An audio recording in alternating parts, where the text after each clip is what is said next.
মিথ্যা কথা বলে। 2 নম্বর আলামত, 2 নম্বর নিদর্শন, ইদা ওয়াদা আখলাফা, মুনাফিক যখন ওয়াদা করে, অঙ্গীকার করে, অঙ্গীকারের ভঙ্গ করে। অঙ্গীকার কইরা অঙ্গীকার কি করে? ভঙ্গ করে। 3 নম্বর ওয়া ইদা তুমিনা খান, যখন কোন আমানত, কোন বস্তুর আমানত তার কাছে দেয়া হয়, আমানতের খেয়ানত করে, ঠিকঠাক মতো আমানত রাখে না, আমানতের খেয়ানত করে, মুনাফিকের আলামত। ওয়াফি রিওয়ায়াতিন, আরেক রাওয়ায়াতে আল্লাহর নবী বলেন ওয়া ইদা খাসামা ফাজারা, আরেকটি আলামত হচ্ছে যখন ঝগড়া বাঁধে,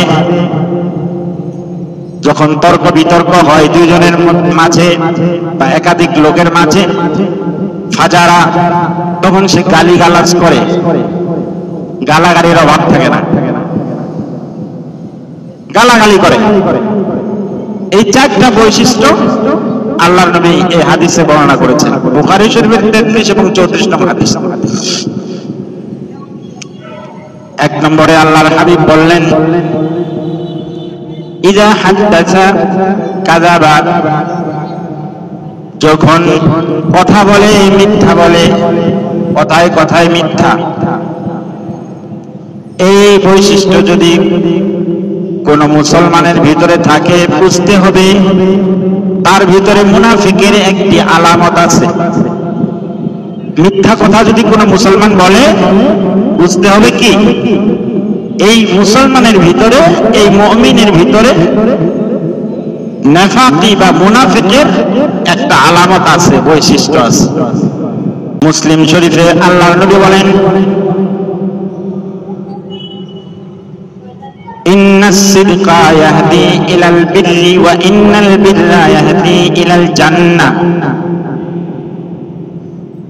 ওয়া ইন্নাল কিযবা ইয়াহদি ইলাল ফুজুর ওয়া ইন্নাল ফুজুরা ইয়াহদি ইলান নার, আও কামা ক্বালা আলাইহিস সালাতু ওয়াস সালাম।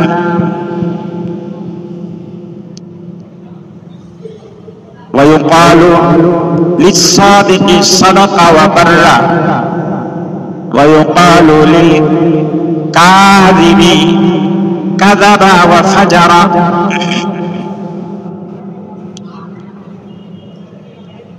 আল্লাহর নবী বলেন নিশ্চয়ই সত্যবাদিতা, সত্য কথা বলা, এটা মানুষকে নেক কাজের দিকে উদ্বুদ্ধ করে, নেক কাজের রাস্তা দেখায়। ইয়াহদি ইলাল বির, নেক কাজের রাস্তা দেখায় সত্য। ওয়া ইন্নাল বিররা ইয়াহদি ইলাল জান্নাহ, আর নেক কথা বলার পরে যে নেক কথাটা নেকের দিকে, নেকের রাস্তার দিকে রাস্তা দেখায়, এই নেক রাস্তাটা রাস্তা দেখায় জান্নাতের। ওয়া ইন্নাল বিররা, আর নেক বস্তুটা রাস্তা দেখায় ইলাল জান্নাহ, জান্নাতের। অর্থাৎ সত্যবাদী তার স্থান হচ্ছে জান্নাতে। ওয়া ইন্নাল কিযবা ইয়াহদি ইলাল ফুজুর, মিথ্যা কথা এটা পাপাচারের রাস্তা দেখায়। ওয়া ইন্নাল ফুজুরা, নিশ্চয় পাপাচার, ইয়াহদি ইলান নার, জাহান্নামের রাস্তা দেখায়। পাপাচার কিসের রাস্তা দেখায়? জাহান্নামের। আর নেক কাজ কিসের রাস্তা দেখায়? জান্নাতের। নেক কাজ কিসের রাস্তা দেখায়? আওয়াজ করে বলেন, কিসের রাস্তা দেখায়? জান্নাতের। আর অসত্য এবং এবং মিথ্যা পাপাচার, এটা কিসের রাস্তা দেখায়? জাহান্নামের রাস্তা দেখায়। অর্থাৎ যে মিথ্যাবাদী হবে, যে পাপাচার করবে, পাপাচার ব্যক্তি, সে জাহান্নামে হবে। নাউযুবিল্লাহ, সে জাহান্নামে যাবে।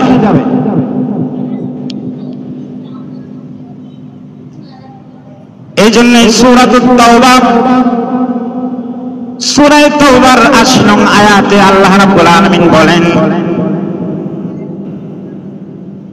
ইস্তাগফির লাহুম আও লা তাস্তাগফির লাহুম ইন তাস্তাগফির লাহুম ৭০ মাররাতান ফালান ইয়াগফিরাল্লাহু লাহুম ذلك بأنهم كفروا بالله ورسوله والله لا يهدي القوم الفاسقين। মুনাফিকদের ব্যাপারে আল্লাহ তাআলা আয়াত নাযিল করেছেন সূরা তাওবার। অনেকগুলো আয়াত কুরআনুল কারীমে আল্লাহ তাআলা মুনাফিকদের ব্যাপারে নাযিল করেছেন আয়াত।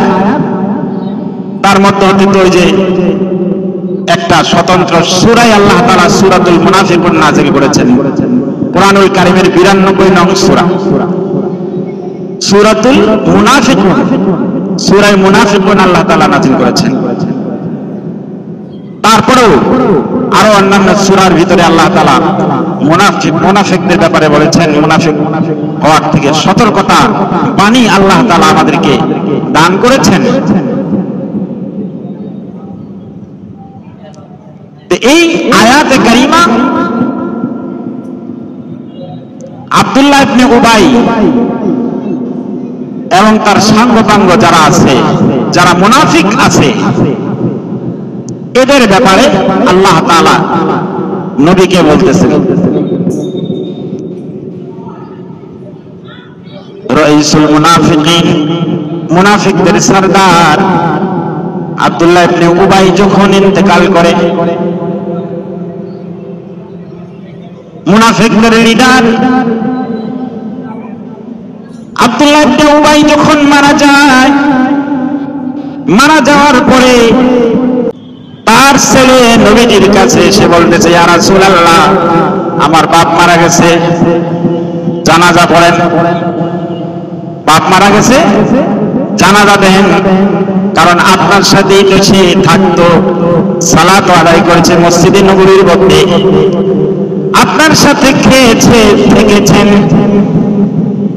আপনার সাথে উঠা বসা করেছেন। মুসলমান, জানাজা পড়ান।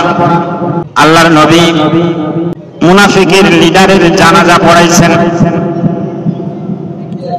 জানাজা পড়ানোর পরে ওমর ইবনুল খাত্তাব রাদিয়াল্লাহু তাআলা আনহু তিনি রাসূলকে বলতেন, ইয়া রাসূলুল্লাহ, রাইসুল মুনাফিক কাট্টা একজন মুনাফিক ছিল, সে ইসলামের শত্রু ছিল, তার জানাজার নামাজ আপনি পড়লেন, এর জানাজার নামাজ কেন পড়লেন? রাসূল বললেন যে এক হিসাবে তো কালিমাওয়ালা ছিল। কি ছিল? কালিমাওয়ালা ছিল। আমরাও অনেকে মুসলমান কালিমা পড়ি, কালিমাওয়ালা মুসলমান, কালিমাটা ঠোঁট দিয়া পড়ি কিন্তু অন্তর দিয়া পড়ি না। জবানে কালিমা, অন্তরে কালিমা নাই, কিন্তু নেককার তো ওই ব্যক্তি, তার যার জবান আর দিল এক হবে, সেই হবে মুমিন, সেই হবে প্রকৃত মুসলমান। আর যার জবান আর দিল এক হবে না, সে কোনোদিন প্রকৃত মুসলমান হতে পারে না। মুখে বলে একটা, কাজ করে আরেকটা, অন্তরে আরেকটা, প্রকৃত সে মুসলমান হতে পারে না। আল্লাহর নবী ওমর রাদিয়াল্লাহু তাআলা আনহুকে বললেন, ও ওমর, যেহেতু পড়েই ফেলেছি, ভবিষ্যতে আল্লাহ রাব্বুল আলামিনের হুকুম ছাড়া, এটা আল্লাহর হুকুমের অমান্য হয়েছে তা কিন্তু নয়, কারণ মুসলমান হিসাবে তো পড়া যায়, কিন্তু মুনাফিক হিসাবে পড়া যায় না। যেহেতু পড়ে ফেলেছেন, আল্লাহ রাব্বুল আলামিন আয়াতে কারিমা নাযিল করলেন, নবী হে পড়ছেন ঠিক আছে, আপনার দিল তো নরম, আপনি সবাইকে ভালোবাসেন, যেহেতু আপনার সাথে নামাজ আদায় করেছি আব্দুল্লাহ ইবনে উবাই, তার প্রতি আপনি দুর্বল হয়ে গেছেন। দয়ার সাগর আপনি, এই জন্যই জানাজা দিচ্ছেন, কিন্তু তার ব্যাপারে আপনি শোনেন, ইস্তাগফির লাহুম আও লা তাস্তাগফির লাহুম, মুনাফিক যদি মারা যায়, মারা যাওয়ার পরে আপনি যদি জানাজা দেন অথবা আমি আল্লাহর কাছে মাপ চান মুনাফিকের ব্যাপারে, ইন তাস্তাগফির লাহুম ৭০ মাররা, ওগো আমার পয়গম্বর, আমার হাবিব, এই মুনাফিকের জন্য যদি আপনি আমার কাছে ৭০ বার আপনি ক্ষমা চান, ফালাইয়াগফিরাল্লাহু লাহুম, আল্লাহ তাআলা তাকে ক্ষমা করবে না। অর্থাৎ আমি আল্লাহ তাকে মাফ করব না, কারণ সে মুনাফিক, কাফির চাইতে খারাপ। ও নামাজ পড়লে কি হবে, টুপি দিলে কি হবে, পাগড়ি পড়লে কি হবে? মুনাফিক। আমাদের মাঝেও এরকম মুনাফিক আছে, আছে না? নবীর যুগে যেহেতু ছিল, আমাদের যুগে থাকাটা তো স্বাভাবিক, কিন্তু বাঁচার উপায় কি? ওই যে বৈশিষ্ট্যগুলা, আলামতগুলা, এগুলো আমাদের ছাড়তে হবে, এগুলো আমাদের ছাড়তে হবে। নেতা অনেক কিছু বলে, ইলেকশনের আগে অনেক বলে, এই দিব সেই দিব, অনেক কিছু করব, সোনার বাংলায় সোনা দিয়ে ভরপুর করে দিব, কিন্তু যখন ইলেকশন চলে যায়, নেতা যখন নেতা হয়ে যায়, তখন প্রজা যায় গিয়ে বলে, নেতাজি, এমপি সাহেব ওই যে বলছিলেন এই করবেন সেই করবেন, রাজনীতির জন্য কত কিছুই করা লাগে, রাজনীতির জন্য কত কিছুই করা লাগে, বুঝেন নাই? কাটটা মিথ্যুক, এর কড়ায় গন্ডায় হিসাব আল্লাহ তাআলা করবেন। আল্লাহ তাআলা বলতেছেন মিথ্যুক, সে মুনাফিক। সে কি মুনাফিক? মুসলমান হয়েও সত্যটারে অসত্য বানায়, অসত্যটাকে সত্য বানায়, সত্য ফতোয়াকে অসত্য ফতোয়া বানায়, অসত্য ফতোয়াটারে সত্য ফতোয়া রূপে রূপান্তর করে। মুনাফিকান খালিসান, নির্ভেজাল মুনাফিক, নির্ভেজাল মুনাফিক। আল্লাহ তাআলা নবীকে বলতেছেন ফালাইয়াগফিরাল্লাহু লাহুম, আল্লাহ তাআলা তাকে ক্ষমা করবেন না। কেন? যালিকা বিআন্নাহুম কাফারু বিল্লাহি ওয়া রাসূলিহি, এই জন্য আল্লাহ তাআলা ক্ষমা করবেন না, আর আল্লাহ তাআলাকে অস্বীকার করেছে, নবীকে তারা অস্বীকার করেছে। আল্লাহু লা ইয়াহদিল কওমাল ফাসিকিন, আর আল্লাহ রাব্বুল আলামিন ফাসিক, ফুজ্জার, পাপাচার সম্প্রদায়কে আল্লাহ তাআলা ক্ষমা করেন না এবং সত্য রাস্তা দেখান না। আমার বন্ধুগণ, মুনাফিক হইলে নবীজির যুগে নবীজি নিজে জানাজার নামাজ আদায় করেছেন। আল্লাহ রাব্বুল আলামিন বলতেছেন আপনি জানাজা পড়লে কি হবে? জানাজা মানে কি? দোয়া। জানাজা মানে কি? দোয়া। আপনি তার জন্য দোয়া করছেন, কিন্তু আমি আল্লাহর ফয়সালা আপনি শোনেন যে মুনাফিককে আমি আল্লাহ তাআলা ক্ষমা করব না, মুনাফিককে আমি আল্লাহ তাআলা ক্ষমা করব না। আয়াত কারিমা নাযিল হয়ে গেল, হযরত ওমর ইবনে খাত্তাব রাদিয়াল্লাহু তাআলা আনহু ব্যতিব্যস্ত হয়ে গেলেন, চিন্তিত হয়ে গেলেন। এদিকে হানজালা রাদিয়াল্লাহু তাআলা আনহু, নবীজি একজন জলিলুল কদর সাহাবী হানজালা রাদিয়াল্লাহু তাআলা আনহু, তিনি বলতেছেন নাফাকা হানজালা, নাফাকা হানজালা, হানজালা মুনাফিক হয়ে গেছে, হানজালা মুনাফিক হয়ে গেছে। বিশ্বনবী ডাকতে বললেন, হানজালা তুমি আমার সাহাবী, জান্নাতের শুভ সংবাদ তোমার জন্য এসেছে, তুমি তুমি কেন বলতেছো হানজালা মুনাফিক হয়ে গেছে? হানজালা বলে, ইয়া রাসূলুল্লাহ, আপনার দরবারে যখন থাকি, আপনি যখন জান্নাতের কথা বলেন, যখন জাহান্নামের কথা বলেন, জান্নাতের কথা বলার সময় মনে হয় ইয়া রাসূলুল্লাহ, মনে হয় যেন জান্নাত আমরা দেখতেছি, আর যখন জাহান্নামের কথা বলেন মনে হয় জাহান্নাম আমরা দেখতেছি। আর আপনার দরবার থেকে যখন সরে আসি তখন যে আর সেই, ওগুলা কিছুই মনে থাকে না। তাহলে আমি মুনাফিক না দেখি? সুবহানাল্লাহ বলবেন না? আওয়াজ করে বলেন সুবহানাল্লাহ। এই ছিল জলিলুল কদর সাহাবী হানজালার অবস্থা। ওমর রাদিয়াল্লাহু তাআলা আনহু তিনি একজন আশারায়ে মুবাশশারা 10 জন সার্টিফিকেটধারী জান্নাতীর মধ্যে একজন জান্নাতী হলেন হযরতে ওমর। হযরতে ওমর রাদিয়াল্লাহু তাআলা আনহু নবীজির ইন্তেকালের পরে ব্যস্ত হয়ে গেলেন, আয়াতে কারিমা শুনছেন, মুনাফিকের ব্যাপারে সূরা নাযিল হয়েছে। ওমর রাদিয়াল্লাহু তাআলা আনহু ব্যতিব্যস্ত হয়ে গেলেন, আরে আমার নামটা কি মুনাফিকের লিস্টের মধ্যে আছে? মুনাফিকের লিস্টের মধ্যে আমার নাম আছে কিনা? কেমনে নিজেকে বুঝায়, কেমনে বুঝায় নিজেকে? সাহিবুস সির হযরতে উযাইফা বিন ইয়ামান রাদিয়াল্লাহু তাআলা আনহু, সাহিবুস সির গোপন তথ্যের ভান্ডার ছিলেন হযরতে হুযায়ফা বিন ইয়ামান। নবীজির যত গোপন কথা হুযায়ফার কাছে নবীজি বলতেন। এই জন্যই নবীজি হুযায়ফা রাদিয়াল্লাহু তাআলা আনহুর কাছে মুনাফিকদের লিস্টটা দিয়ে গেছিলেন, আর বলে দিয়েছিলেন, হুযায়ফা, এই মুনাফিকের লিস্টটি তোমার কাছে দিলাম, কিন্তু এই লিস্টটা ফাঁস করবে না, গোপন রাখবে, তোমার কাছে লিস্টটা দিয়ে গেছে। হযরত ওমর ইবনে খাত্তাব রাদিয়াল্লাহু তাআলা আনহু রাতের আধারে গভীর রজনীতে কনকনে শীতের মধ্য দিয়েও একদিন গভীর রজনীতে হুযায়ফা বিন ইয়ামান রাদিয়াল্লাহু তাআলা আনহু দরজায় গিয়েছেন। হুযায়ফা বিন ইয়ামান রাদিয়াল্লাহু তাআলা আনহু বাড়িতে গিয়েছেন হযরতে ওমর রাদিয়াল্লাহু তাআলা আনহু। দরজা নক করার পরে ভেতর থেকে বলে, কে? বাইরে থেকে বলে, আমি ওমর। এত রাত্রে আমিরুল মুমিনিন আপনি আসছেন, কি দরকার? আপনার কি কথা আছে এত রাত্রিতে আসতে হবে? আমাকে বললেই তো আমি আপনার কাছে চলে যেতাম। এত রাত্রিতে, এত রজনীতে আপনি আমার দরজায় আসলেন, কারণ কি? দরজা খোলার পরে বসেন। না না, বসবো না, একটা কথা তোমার কাছে আমি জানতে এসেছি, নবীজি যে নবীজি তোমার কাছে মুনাফিকদের লিস্ট দিয়ে গিয়েছিল, ওই লিস্টের মধ্যে কি আমি ওমরের নাম আছে? এই জিনিসটা আমি তোমার কাছে জানতে এসেছি, আর কিছু নয়। হুযায়ফা বিন ইয়ামান কথা চুপ করে আছেন।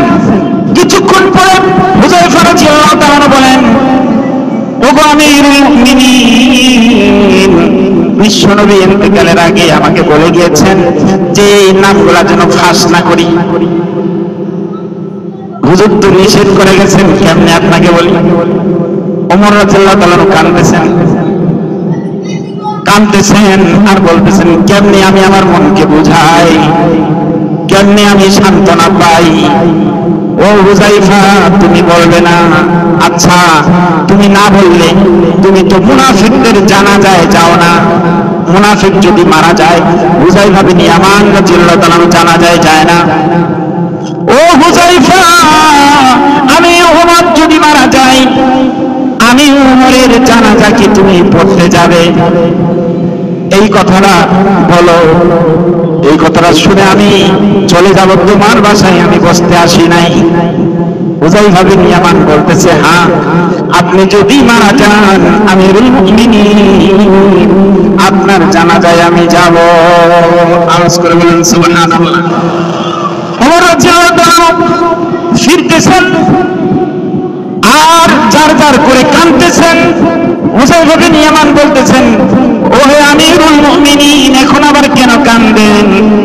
ওমর রাদিয়াল্লাহু তাআলা বলতেছেন, মুনাফিকদের লিস্টির কথা তো জানলাম, কায়দা কৌশল কইরা, কি কিন্তু আমার নামটা জাহান্নামীদের লিস্টের মধ্যে আছে কিনা এটা তো আমি জানি না। আমার নামটা জাহান্নামীদের লিস্টের মধ্যে আছে কিনা এই কথাটা তো আমার জানা নাই, এই জন্যই আমি কাঁদি। আল্লাহু আকবার। মুওয়াত্তা ইমাম মালিক রাহমাতুল্লাহ আলাইহির হাদিসের থেকে একটা হাদিস পড়েছি। দাখালা ওমর ইবনুল খাত্তাব রাদিয়াল্লাহু তাআলা, ওমর রাদিয়াল্লাহু তাআলা একদিন হযরতে আবু বকর রাদিয়াল্লাহু তাআলার হুজরার প্রবেশ করলেন, কোনো কারণে গেছেন। যাওয়ার পরে দেখেন ওয়া হুয়া ইয়াজবিদু লিসানাহু, হযরত আবু বকর রাদিয়াল্লাহু তাআলা নিজের জিহ্বাকে টান দিয়া ধরে নিজের জিহ্বাকে টানতেছে। আলা ওমর মা গাফারাল্লাহু লাক, তুমি কি করতেছো? তুমি এই কাজ থেকে বিরত থাকো, এরকম করো না। গাফারাল্লাহু লাক, আল্লাহ তাআলা তোমাকে ক্ষমা করে দেন। আবু বকর সিদ্দিক রাদিয়াল্লাহু তাআলা বলেন যে ওমর, আমি জবানটাকে ধরে টানতেছি এই জন্যে, ইন্না হাযা আওরাদানিল মাওয়ারিদ, এই জবানটাই আমাকে অনেক ধ্বংসশীল কাজের মধ্যে জড়িত করে, আমাকে ধ্বংসের দিকে ফেলে দেয়। এই জবান মিথ্যাচার করায় আমাকে দিয়া, অশ্লীল কথা বলায়, এই জন্যই আমি এই জিহ্বাটাকে ধরে টানতেছি আর নিজেই নিজেকে নসিহত করতেছি, আর কিছু না। অথচ আবু বকর রাদিয়াল্লাহু তাআলা জান্নাতি ছিল, তিনিও আশারায়ে মুবাশশারা ছিলেন, তারপরেও আল্লাহর ভয়ে জিহ্বাটাকে টানতেছে আর বলতেছে হাযা আওরাদানিল মাওয়ারিদ, এই জিহ্বাই আমাকে ধ্বংসের দিকে ঠেলে দিচ্ছে। সুতরাং জিহ্বাকে কন্ট্রোল করতে হবে, তাহলে মুনাফিক হওয়ার থেকে বাঁচা যাবে। অসত্য বলা যাবে না, সত্য বলতে হবে। যদি কেউ মিথ্যা বলে বুঝতে হবে সে মুনাফিক, যদি ওয়াদার খেলাফ করে বুঝতে হবে সে মুনাফিক, যদি আমানতের খেয়ানত করে বুঝতে হবে মুনাফিক, যদি ঝগড়া লাগলেই বাপ তুলে গালি, 14 গোষ্ঠী তুলে গালি দেয়, বুঝতে হবে সে নির্ভেজাল মুনাফিক। এই জন্যে এই নেফাকের থেকে আমাদেরকে বাঁচতে হবে। একটা স্পর্শকাতর আলোচনা, আলোচ্য বিষয়, এই জিনিসটা আমাদের শুনে এটা আমল করতে হবে, তাহলে আমাদের সমাজ ঠিক হবে, দেশ ঠিক হয়ে যাবে, সারা বিশ্ব ঠিক হয়ে যাবে। আল্লাহ তাআলা তৌফিক দান করুন। সকল বলুন আল্লাহুম্মা আমিন। আওয়াজ করে বলুন আল্লাহুম্মা আমিন।